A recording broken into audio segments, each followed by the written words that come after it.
You are saying last, I'm still... Oh, last, and then there's a last, and then there's a last, There's- and then there's a last. Okay, please. Yes, good Nambahu. morning once more again.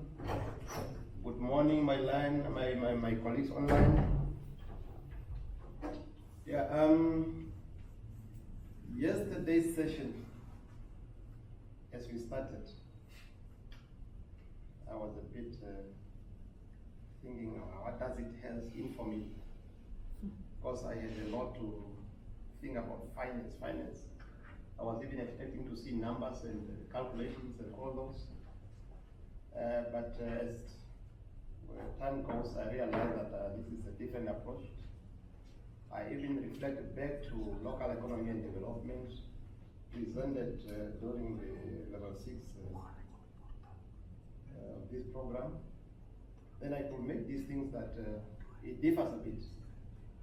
This one is more strategic. It looks on system and processes, comparing to LED, local economic development. However, through this unit, it taught me a lot about public financial management and good governance. I've also learned that governance is not just the government. Because government is about ruling and controlling human resources, while governance is about controlling, managing, and working together with different actors, be it private, be it the state itself and civil societies. And the governance is more complex, that involves trust, transparency, and accountability. Also, one important lesson I learned yesterday was that good governance is participatory, transparent, accountable, effective, fair, and based on the rule of law. The United Nations Development UNDP program framework also have a definition that says that helped me also to understand governance more better, because it sounds as saying that governance about it's actually the voice of the voiceless. Because there are people that are vulnerable, women, children, elderly, they need to be heard. That's what I learned in terms of governance. And also that the resources should be divided equally and fairly. I also learned that governance has 3 parts. That is economic governance, and this is how decisions affect how the decisions are made and affect the economy.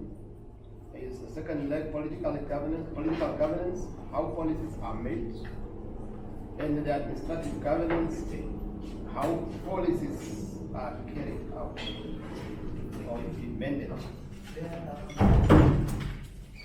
The unit further explain the different theories.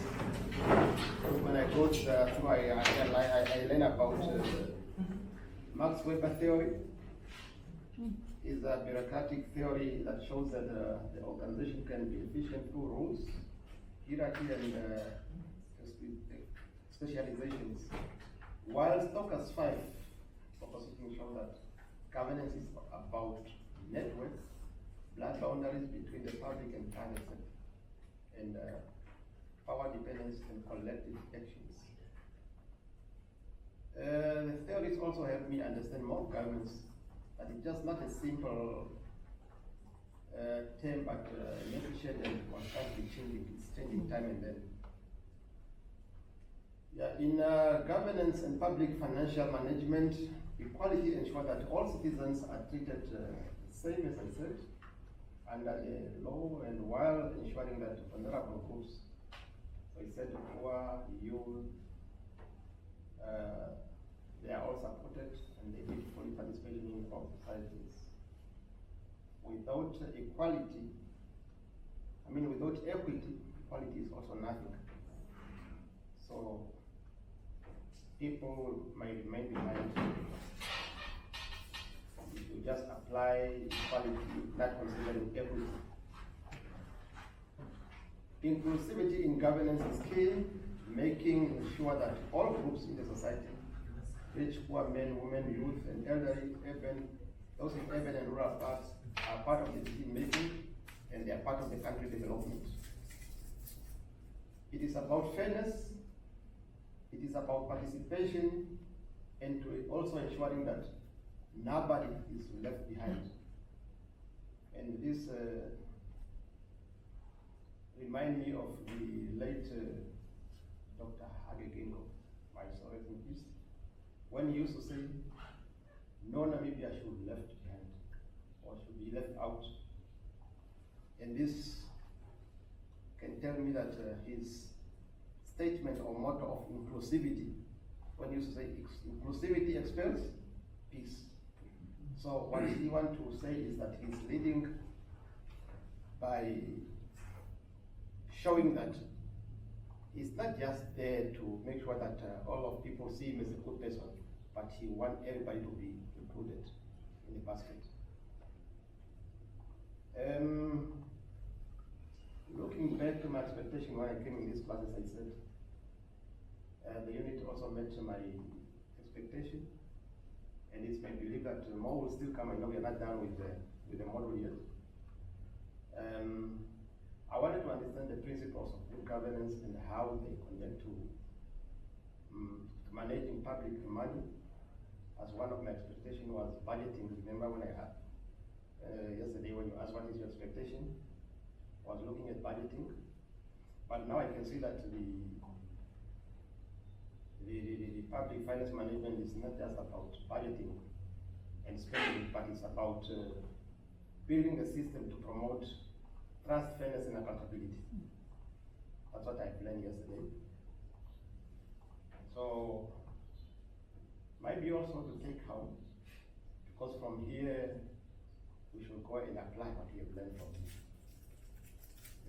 What I want to see myself doing is I need to improve first in terms of finance management. And I also want to apply transparency in how resources are allocated. And also to do decision, including inclusive decision, including my union, my peers, and everybody when we are budgeting, as well as the community. What is it that they need from us to be able to budget proper and share the resources equally.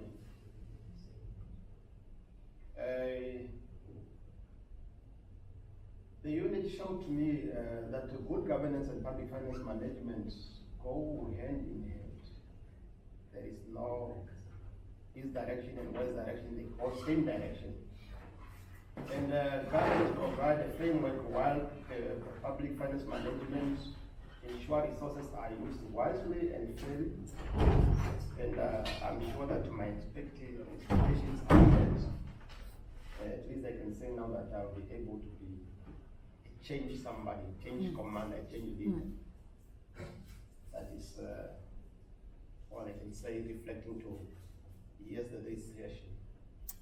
Thank you. Thank you much. A thorough recap, and maybe I'll delegate today's recap to you. So tomorrow you can give the recap of today's. Then not everyone is doing tomorrow.